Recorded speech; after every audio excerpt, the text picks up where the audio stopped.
जेठा अपनी पत्नी सावित्री और 2 बच्चों के साथ रहता था। पैसे नहीं होने के कारण उसने अपने खेतों को जमींदार के यहाँ गिरवी रखकर कर्ज लिया और खेतों में फसल उगाई थी। उसने खेतों में दिन रात मेहनत की, इसलिए उसकी फसल भी बहुत अच्छी थी।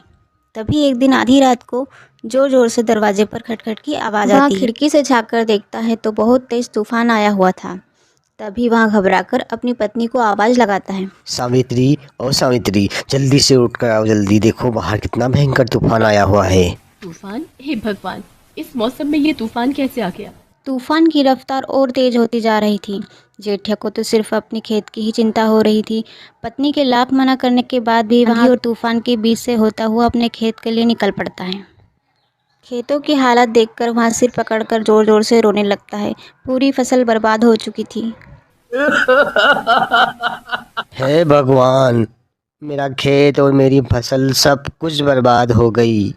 मैंने तो कर्जा लेकर तो खेत में फसल बोई थी। मेरे परिवार का अब क्या होगा? कैसे कर्ज चुकाऊंगा? सब कुछ बर्बाद हो गया मेरा। बारिश बहुत तेज हो रही थी। कुछ ही देर में देखते ही देखते पूरे गांव और खेतों में ऊपर तक पानी भर गया था। लेकिन जेठिया अपने खेतों को छोड़ने का नाम ही नहीं ले रहा था। इधर सावित्री अपने पति की चिंता में लगी हुई थी कि अभी तक नहीं लौटे हैं। सावित्री कुछ समझ नहीं पा रही थी कि वहाँ अपने बच्चों को छोड़कर ऐसे आंधी तूफान में कैसे अपने पति को ढूंढने जाए। पति के इंतजार में उसे पूरी रात दरवाजे पर खड़े खड़े ही बीत जाती है और फिर ऐसे ही सुबह हो जाती है। सुबह जैसे ही आंधी तूफान थमता है, वह जल्दी से अपने दोनों बच्चों को लेकर खेत के लिए निकल पड़ती है और जाकर देखती है तो वह दंग रह जाती है, क्योंकि उसका पति कीचड़ में पड़ा हुआ था। वहाँ उठाने की कोशिश करती है लेकिन जेठिया नहीं उठ पाता है। अजी क्या हो गया? आप मुझे सुन रहे हो लेकिन ना? जेठिया उसकी आवाज़ कैसे सुन पाता, वहाँ तो मर चुका था। इसके बाद सावित्री जोर जोर से रोने लगती है। नहीं, ये नहीं हो सकता, ये नहीं हो सकता। सावित्री का रो रो कर बुरा हाल था। पति की मौत हो चुकी थी, ऊपर से खेत भी पूरे बर्बाद हो चुके थे। साथ ही जमींदार को यहाँ पता चलता है कि जेठिया की मौत हो चुकी है, तो वहाँ भी अपना कर्ज लेने के लिए उसके पास आ जाता है। जेठिया ने बोला था कि वो सारे पैसे इस महीने चुका देगा, लेकिन वो तो अब रहा नहीं। अब तुम्हें ही पूरे पैसे चुकाने पड़ेंगे। मैं कहाँ से आपको पैसे दूंगी जमींदार जी? जो थोड़े बहुत पैसे हैं वो भी अगर आपको दे दिए तो मेरे बच्चे भूखों मर जाएंगे। मैं कुछ नहीं जानता, मुझे तो मेरे पैसे चाहिए, वो भी ब्याज सहित। नहीं तो जो जमीन गिरवी रखी है वो मेरी हो जाएगी, समझ लेना तुम।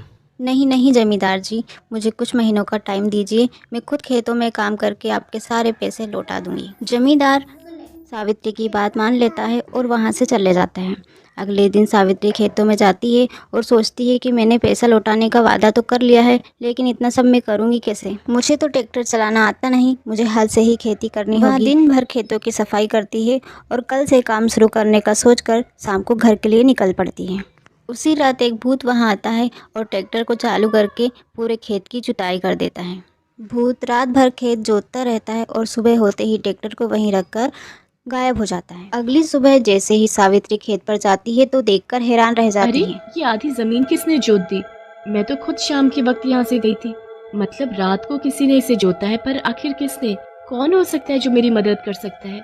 वहाँ जुते हुए खेतों में बीज बोना शुरू कर देती है। शाम होते ही वह घर के लिए जैसे ही निकलती है तो उसके ट्रैक्टर पे उसे मिट्टी लगी हुई दिखाई देती है। वह सोचती है कि शायद इसी ट्रैक्टर से किसी ने उसकी खेत की जुताई सोचते हुए वह दोनों बच्चों को लेकर अपने घर चली जाती है। ऐसे ही रोज सावित्री जो काम छोड़ के जाती, अगले दिन उससे वह काम पूरा मिलता, क्योंकि सारा खेत का काम वह भूत कर देता था। अब पूरे खेतों में फसल लहलहा रही थी, अब सिर्फ पकने का इंतजार था। कुछ महीने बाद फसल पककर तैयार हो जाती है। सावित्री यहाँ देखकर बड़ी खुश होती है। कल से फसल काटने आती हूँ और इसे बेचकर जमींदार का पूरा पैसा चुका दूंगी। तभी उस रात भूत आता है और ट्रैक्टर से पूरी फसल को काटकर बोरे में भरकर रख देता है। सुबह होने से ही पहले भूत ट्रैक्टर में अनाज भरकर सावित्री के घर पर ले आता है। ट्रैक्टर की आवाज़ सुन के सावित्री जाग जाती है और खिड़की से देखने लगती है कि एक भूत ट्रैक्टर पर बैठा हुआ है। हे भगवान, भूत! ये भूत यहाँ मेरे घर के सामने क्या कर रहा है? मैं क्या करूँ? कहीं ये मुझे और मेरे बच्चों को मार न डाले। सावित्री डरते हुए सच जानने के लिए भूत के पास जाती है और उससे पूछती है, तुम कौन हो और क्यों मेरी मदद कर रहे हो?